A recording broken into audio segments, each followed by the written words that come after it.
नमस्ते। और देखिए हम बहुत ही प्यारा सुंदर भजन सुनाने जा रहे हैं कि एक नौजवान अपनी छत के ऊपर से पतंग उड़ा रहा था। तो पतंग को डोरी खींचता गया और पतंग दूर चली गई। पतंग दूर चली गई और दूर टूट करके पतंग कट करके एक साधु जी की कुटिया में गिर जाती है। साधु जी की कुटिया में गिर जाती है तो साधु जी उसको उठा करके रख लेते हैं। तो वो जाता है उनके पास और पहुँच करके पूछता है कि हमारी पतंग तो नहीं आई है बाबा यहाँ पर। तो साधु जी ने कहा कि हाँ बेटा, पतंग तेरी आई है और मैंने उठा करके रख ली है, कुटिया में रखी है, ले आ। जब वो निकाल करके पतंग को चल देता है तो साधु जी महाराज कह देते हैं कि अरे तू तो बहुत अच्छी पतंग उड़ा लेता है, इतनी दूर आकर के गिरी। तो कि हाँ बाबा, मैं पतंग तो उड़ा लेता हूँ, जब कोई शराब वगैरह पीने को न मिले तो पतंग उड़ा लेता हूँ। साधु जी बोले कि अच्छा, शराब भी पी लेता है तू? कि हाँ बाबा, कोई जुआ खेलने के लिए नहीं मिले तो मैं शराब भी पी लेता हूँ। तो अच्छा, शराब भी जुआ भी खेल लेता है? कि हाँ बाबा, मैं जब कोई पत्ता वगैरह ताश वगैरह खेलने को नहीं मिले तो मैं शराब भी पी लेता हूँ, जुआ भी। तो उन्होंने कहते हैं कि उसने अपने अपने अनेकों अवगुण गिनाए।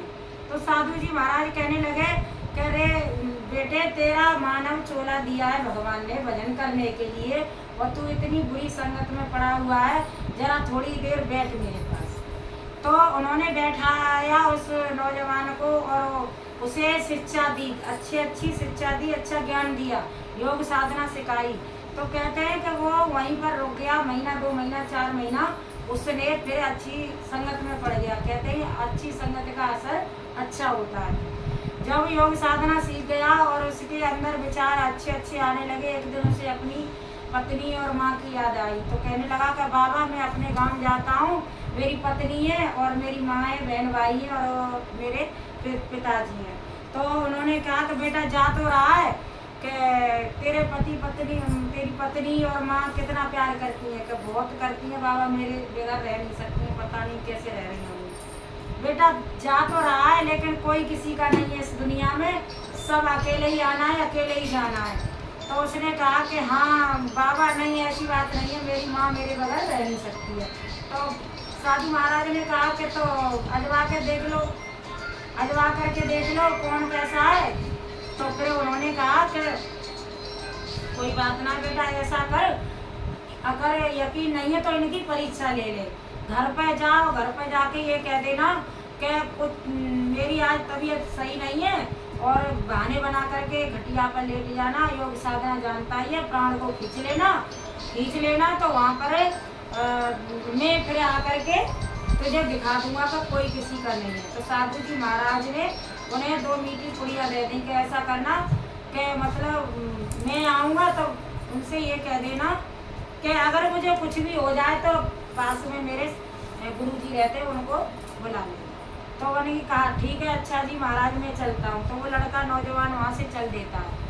जब आता है अपने घर तो उसकी माँ बहुत ही खुशी होती है कि मेरा बेटा 3-4 महीने में लौट के आया है।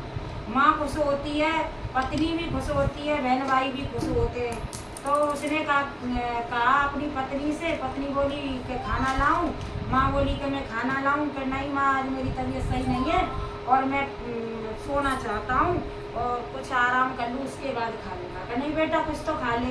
कि नहीं माँ, मेरी तबीयत ठीक नहीं है, अगर मुझे कुछ हो जाए तो डॉक्टर को मत दिखाना और मेरे पास में गुरुजी हैं, उनको बुला लेना। तो ऐसे ही उसने कहा कि परीक्षा लेते हैं घर वालों की, साधु जी ने कह दिया।